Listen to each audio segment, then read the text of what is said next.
Balokats. It's an honor for me to be here. That's the only Bangla word I know, so stop already. English. এই আমরা একসাথে জামাত করব It's an অবশ্যই honor for me to be here. Thank you so much. This is a very beautiful country.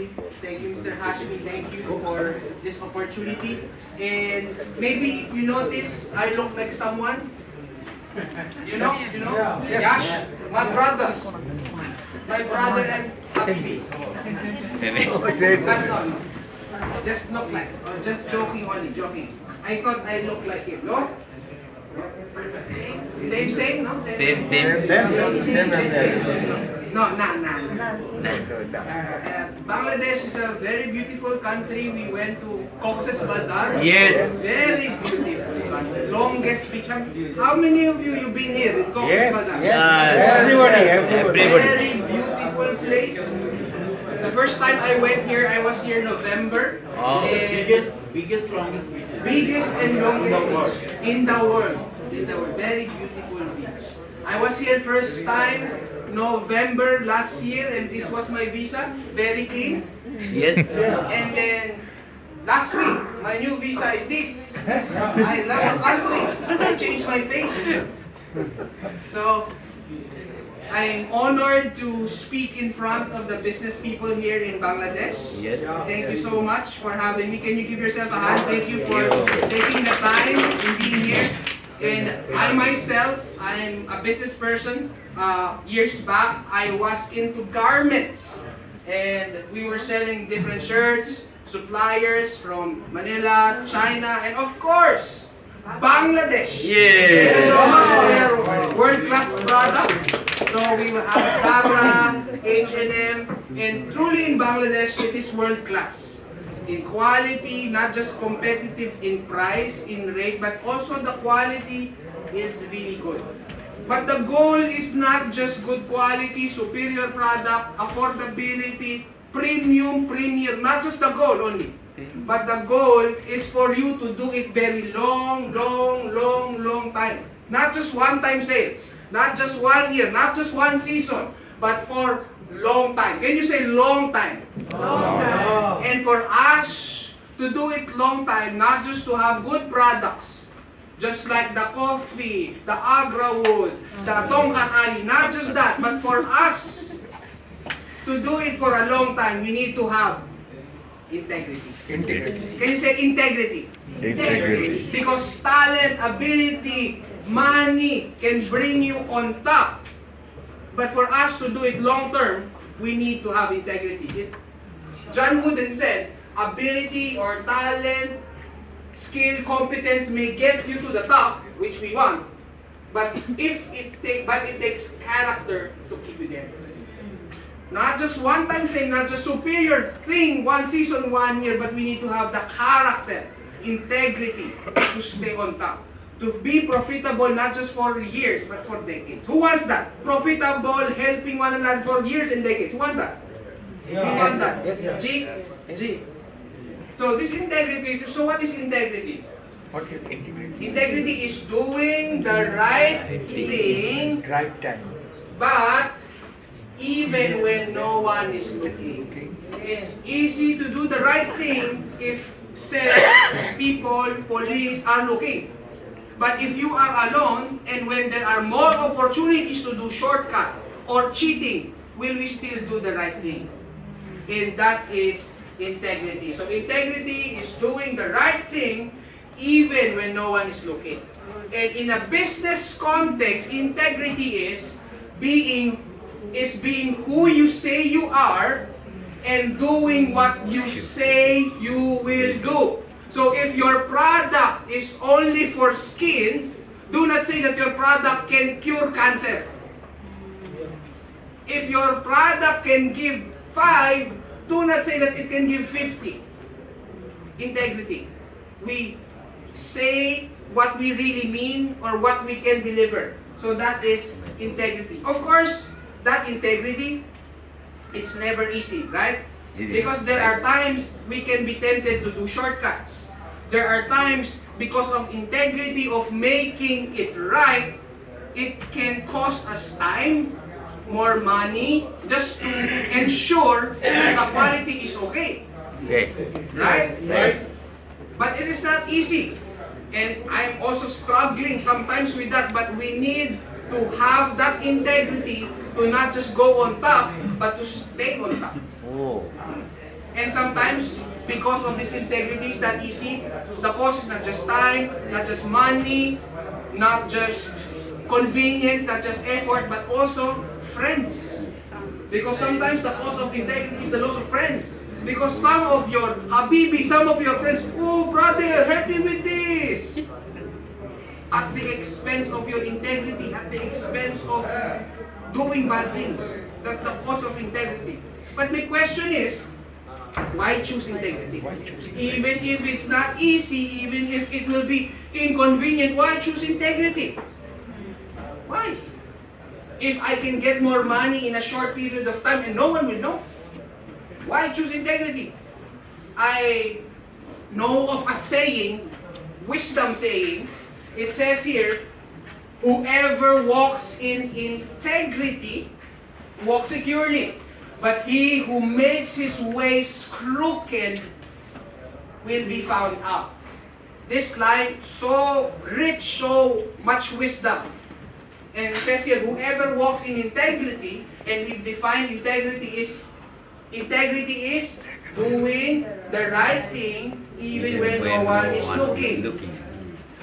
It's easy to do the right thing when people are looking. But what if one of our clients, one of our customers, when they buy Tongkat Ali, when they buy all the products, the coffee, the cha, and then they left this money, what will you do? They forgot. What will you do? And in your own family, you have your own dreams for your house, for you to have many rickshaw business, for you to buy many cars, stainless cars, when it's bumped by rickshaw, no scratch. You can buy a lot of money, or you can do a lot of things with money. But the question is, if that is not yours, we need to return it because that is part of integrity. Part of the integrity is not just doing the big things or the many money, the thousands of taka, millions of taka, but also even the small things. Correct.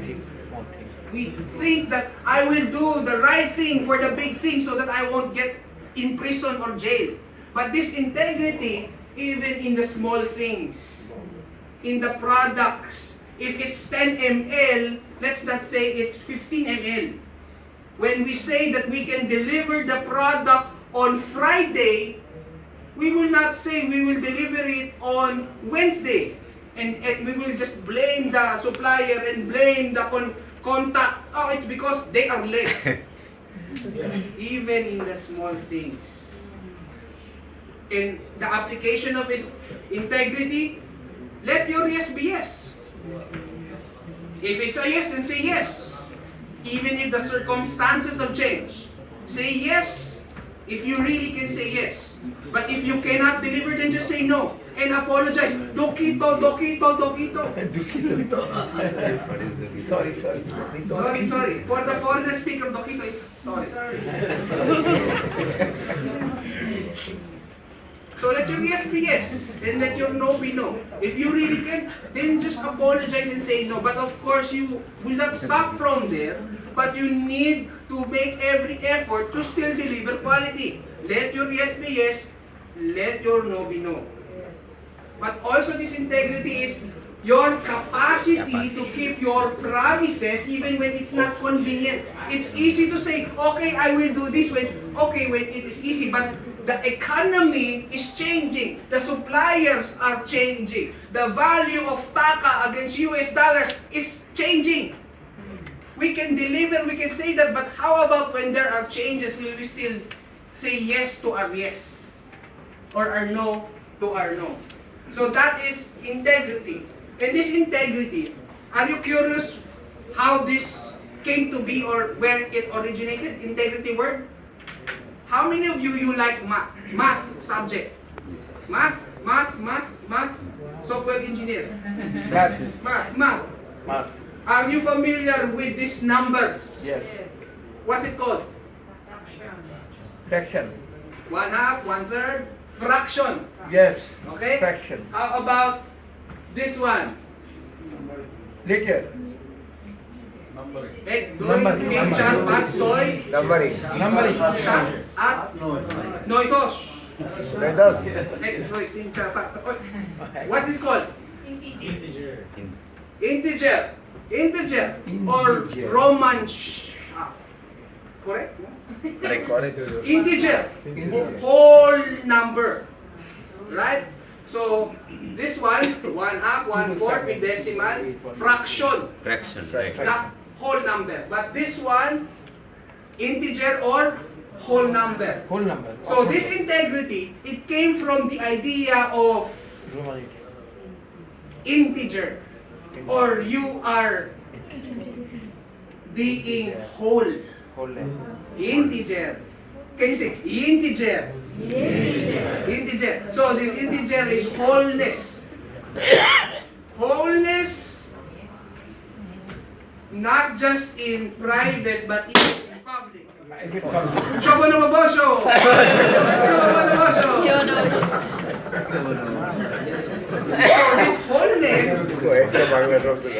this wholeness is even in private, in public. You are whole, no fraction in life. When Yes. you are talking to your boss, when Yes, you're talking yes. to Sir Hashmi, when you're talking to the sirs, you are saying and doing the same things. Yes. In private, in public, you are whole, no fraction of life. That's why it's integrity, coming from the word integer or whole. And part of this integrity, when you say something, of course, not everything is perfect. Not everything will go into plan, right? Yes. So when there are mistakes, part of integrity is to own up to it and say, it is all my fault and I'm sorry. Sometimes when we make a mistake, we will just point, oh, it's because of that, it's because of Malaysia, it's because of dollar. But when we make mistakes, we need to own up to it. Because when we own up to it, people will trust us more. And when we gain the trust of people, the products will just follow. Because I've been in the sales industry for 5 years. And for people to buy the product, they will buy first the person who is speaking. But if they can trust the person, why will I buy your product if I can trust you? That's why integrity is important. Good. Very good. Integrity is keeping a commitment even after circumstances have changed. Even if different economy, different company, integrity is saying yes with our yes and no to our no. So that's integrity. But it will not stop there because this integrity, what are the benefits of integrity? Benefits. There are more benefits in the wise saying that I read earlier. It says here, whoever walks in integrity, walks what? Walks securely. So when we are doing what is right, when we are walking in integrity, we are on firm ground. That no matter the shaking, no matter the problem, we will not panic. We will not be in fear. We will not fear the police because we are cheating someone. We can sleep sound at night because what we are doing is right. Right. So integrity will allow us to walk securely. Yes. We won't be afraid with the tax, with the government, with the people, because what we are doing is right. But in this line, whoever walks in integrity, walks securely. But if we will not move in integrity, here's what happened. But he who makes his ways crooked, or not moving in integrity, not doing what is right, instead of a straight path, cheating people, you know what? What will happen? The crooked, those who will not do integrity will what? Will be found out. So maybe you are very good in hiding, in cheating, and I'm sure no one is like that here. Everyone honest, right? Yeah. Everyone honest. But for your friends who are not honest. But if we move not in integrity and we are crooked, it will just take a matter of time that someone will find out. And there will be consequences. You can lose your credibility. No one will believe you anymore. Oh, this man, this is a scam. Don't go, don't believe. So it will just be a matter of time. Maybe you are good in hiding the data, in making false promises, but eventually someone will find out. How many of you know the presidents of United States? Everybody. Everybody. Yeah. Who's the president now? Trump. Donald Trump. Before Donald Trump. Barack Obama. Before Barack Obama. Bush. Bush. Before Clinton. Bush. Clinton. Bill Clinton. Bill Clinton. You know his story. When he lied in front of the national TV, in front of everyone. Although it is a personal concern in his life, but what happened, he lied. I didn't have any relations with Miss Lewinsky. Remember? Wow. Remember? With Miss Lewinsky, no, friend, only Habibi. Habibi, Habibi, but Habibi. Habibi. Thank you. Thank you. But eventually he was lying, not moving integrity, and eventually people found out. And at the cost of his reputation. Not just in politics, but even in sports. You know this person. Tiger Woods, #1 golfer. Golfer. But because of moving, not in integrity, moving cricket, his integrity reputation went downward spiral. Downward spiral for years. Of course, past few years, somehow he is gaining again. But it took a long time. Long time, right? Long time. Long time. Because if we will not tell the truth, or we will exaggerate in a sense that it's already a lie, it says here, tell a lie once, just only once. And all your truth become questionable. When you say a lie, even if you are already saying the truth, people will already have doubts. So the question is, why start lying if it would lead to people questioning you, if you can start with always saying the truth and be honest? Because no one will be perfect. The important thing is, are we owning up to our mistakes, and people will trust you more. And walking integrity, it's not easy, but it will allow us to walking in integrity is for our protection. It is a hassle, it is inconvenient, but this integrity is for our protection. For our protection. And as I end, we define integrity. Integrity is what? Doing the right thing even when no one is looking. And also integrity is being who you say you are and doing what you say you will do. And this integrity, it came from what? From the word wholeness or integer. That you are a person in private, in public, when you talk to sir, when you talk to boss, when you talk to rickshaw person or CNG person or anyone, you are just the same. Although again, it's a temptation to do shortcuts, to lie a bit, mild lie, because it's inconvenient. But I read something before about doing shortcuts. The longest way to your goal is through a shortcut. The compromise, doing bad things. Even we feel like, oh, I will earn a lot. But that is the longest way to our goal. And as I'm ending this, not the things that I'm saying is not just only my opinion, but there are authors in the book. Stephen Covey, if you are familiar with that, Covey, in terms of the habits, he also have a book, The Speed of Trust.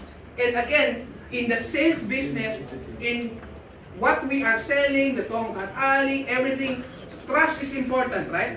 Yes. And it says here, for you to gain trust, not just you have the competence, but also the character.